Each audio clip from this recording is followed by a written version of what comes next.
What's going on, everybody? My name is John Stamper, and very excited today to be spending time with Amy Morgan, who's the Vice President of Practice Growth Strategies at Spear Education. Amy, it's a pleasure. How are you doing today? I am doing great. Anytime to talk to you is a great day. Very kind of you. All right, so here's what we wanted to do today. There is a webinar on May 15th that we're very excited, having you share the details of. I feel like it's a relevant topic in the minds of many dentist practice, owners all over our country. So our goal today is to have you share with everybody what the webinar is about, what they're going to learn, and some really good reasons why they should tune in. So I figured what we'll do is we'll kind of hop in to have you share the details of the webinar. And then I've got a couple questions after you're finished, and then we'll go ahead and wrap. Sure. Honestly, I mean, in all of the years that I have been in dentistry, and it's been a really long time, everybody has severe reactions to the I word insurance, which, of course, at Spear Education, we prefer the term benefits because the first thing we have to know about dental insurance is it's not really dental insurance. It is a benefit, it is a gift, but man, it can bring a dentist and team to their knees because you are now dealing with a fixed schedule of fees or a reduced schedule of fees, which, if you don't understand the business, could feel like you're working for nothing. And that's part of the reason why there has always been angst around dental benefits. Now, post COVID, because the economy, whether it really is not doing well or it is doing well, the economy brings extra pressure to the dental practice. And so the relationship that dentists and teams have with dental insurance has become even more of a talking point, considering some of the major benefits companies are reducing their amount that they support the dentist, or actually starting to create more set level tiers. So as opposed to being a premier provider, many are no longer able to grandfather into that position. And so this webinar is all about your relationship with dental insurance companies. And there isn't any right answer for any specific office. It's not a one size fits all. There are times where participating in benefits plans are the right thing to do and consider it a marketing cost. And there are times where you can start to make educated decisions about your relationship with that plan, whether I want to be a subscribed clinician or I want to function outside of the subscription is very much an individual personal choice for every practice owner to make. And I think the most important thing about this particular webinar is I want to arm those clinicians with the right steps and questions to ask and steps to take so that if they do make decisions about transitioning in or out of benefits, they're doing it with their eyes wide open. So, two things, Amy, that you said there that I think very important for this webinar. Number one is that there is no right or wrong answer. And I think, as you know so well, when when you host a webinar, when there's a particular topic or somebody goes to an educational course, the hope is that inside the thread of that content is maybe the right answer for the practice owner. But I think, like you mentioned, this is a very unique subject, and I think that is why this webinar is so important, because I know what's important to you, what's important to Spear is you're creating this environment, this educational environment, this community for, the practice owners to be able to have conversations. What are you doing? What are you doing? What's working? What's not working? And then I feel like, helping them guide them down the path and making the best decision based on their situation. So that's, talk about the importance of the community and that being the nature of this webinar. Well, the community can either help or hurt because what I know about the community is dentists tend to feel like they are alone on their little islands of insanity in the sticky dark, right? And so there's a lot of decisions that get made in a bubble, in a scarcity, and then it trickles down to the community that this is the decision that got made, which ignites all the other dental practices, flight or fight,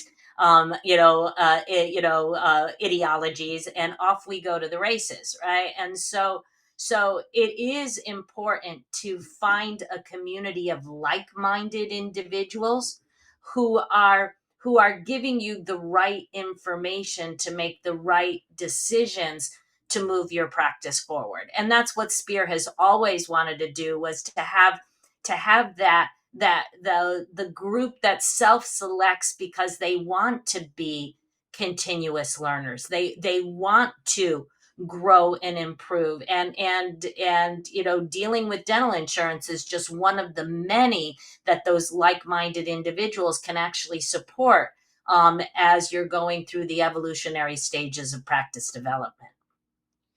And the second thing that I wanted to ask you was, like it is with any, learning environment or webinar or what have you, there can be a lot of like detailed takeaways. But in the case of this webinar, as you think through what's going to get discussed, what is one thing? And I realize everybody's practice could be different based on what you're going to talk about, but what do you think is one thing that the people attending are going to be able to either, apply the following couple of weeks after the webinar, or something that they could really get their hands around right away so that they can connect, their time, which we know is super valuable to tune in, with what they can actually do in their practice on the insurance side?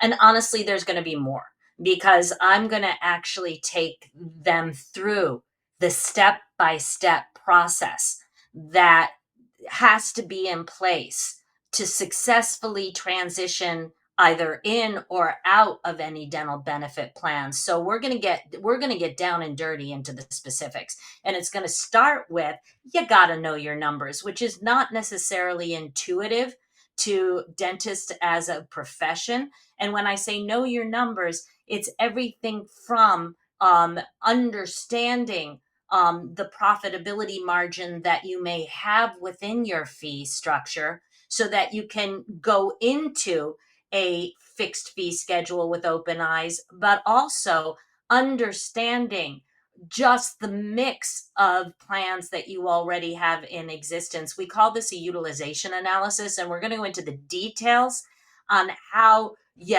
have to know everything from not only the production that's generated off the plan, but is it new patient? Is it existing patients? What is that going to do from an impact for new patient flow?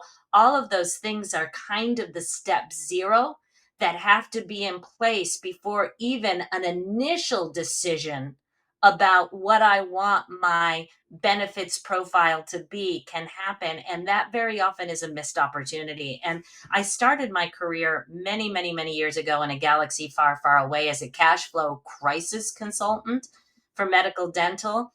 And I have experienced dentists who did not know their numbers, who made decisions by the tummy ache versus data analytics, that wound up hurting themselves much more than helping. And so I kind of have this as a passionate battle cry: thou shalt not pass until you know your numbers. And then there's quite a few steps that happen after that. I was just asking about one thing, but obviously, everybody, Amy and the team from Spear are going to leave you with a lot of things. All right. So, that being said, as we wrap this, Amy, I like to conclude my conversations with a message of hope.